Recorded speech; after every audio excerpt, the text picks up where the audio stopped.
Today, fine. Today we will also see the anatomy of the spleen. Now, what is spleen? All of you knowing spleen is the lymphatic organ concerned with the blood and the vascular system. If you see the location of the spleen occupies the left hypochondrium and the part of the epigastric region. Now, if you know the normal dimension of the spleen, you just remember the odd numbers. The spleen is 1 inch thick, 3 inch broad, 5 inch long, 7 inch or 7 ounce in weight and related to 9th and 11th rib. Now see, this is the thickness. The thickness is 1 inch. This is the broadness. This is about 3 inch and this is the length. This is about 5 inch. So now we confirm this is the length, this is the breadth and here you find there is the thickness. Now, if you recall the presenting part of the spleen has 2 ends, the spleen has 3 borders, the spleen has 2 surfaces. Now, this is the length. So, naturally these are the 2 ends. Now, the 2 ends are the anterior end and the posterior end. Now, remember, the anterior end is border-like and the posterior end is rounded. So, see to these 2 ends. This is one end, this is the other end. Now, say this is like a border. So, this is the anterior end. This is rounded. This is the posterior end. So we have determined now the anterior end and the posterior end. Now the 3 borders. Here you find one border, here you find one border and here you find one another border. Now this is the intermediate border. This is 2 borders. One is superior and one is inferior. Now how we differentiate the superior border and inferior border? The superior border has the characteristic notch over it. So this is the superior border and this is the inferior border. The spleen has 3 borders, superior border, intermediate border and the inferior border. Then the spleen has the 2 surfaces. This irregular surface is called the visceral surface, while this smooth and the flat surface that we call the diaphragmatic surface.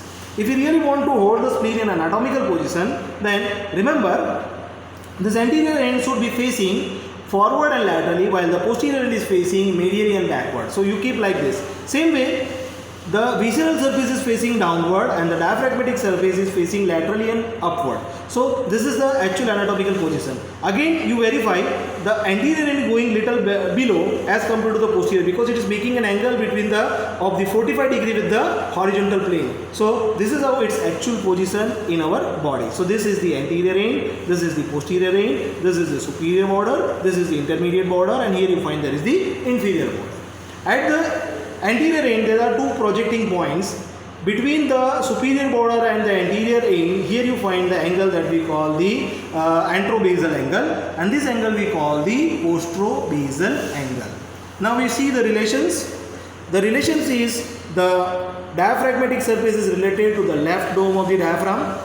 Between the superior border and intermediate border there is a large concave impression that we call the gastric impression and here you find the fundus of the stomach is related.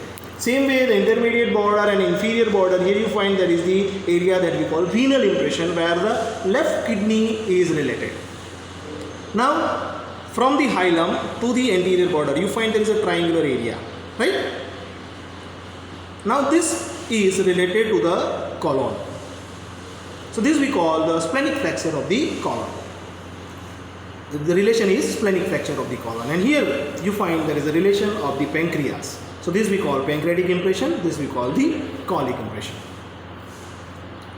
Here you find there is the hilum. In the hilum you find the splenic artery entering into the spleen to supply the spleen. But remember, the splenic artery entering into the spleen first divides or ramifies into 4 to 5 branches and then it supplies the spleen. So the blood supply includes the splenic artery and its branches. The venous drainage is into the splenic vein which ultimately joins with the superior mesenteric vein to form the portal vein, right?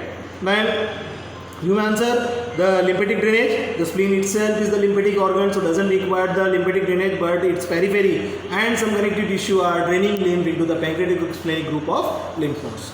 For applied anatomy you mention the splenitis is the inflammation, the enlargement that we call splenomegaly, removal of spleen that we call splenectomy. Generally spleen is also not palpable but the enlarged spleen becomes the palpable. Here you remember one thing, spleen occupies the left hypochondrium but the enlargement goes and extends towards the right iliac fossa. For this you have to palpate the spleen from right iliac fossa to the left hypochondrium. So you go obliquely. In case of liver, you go from right iliac fossa to right hypochondrium. In spleen, you go from right iliac fossa to left hypochondrium. Right? Splenic infarct can be a possible. Splenic pressure can be measured for ensuring the pressure of the portal pressure.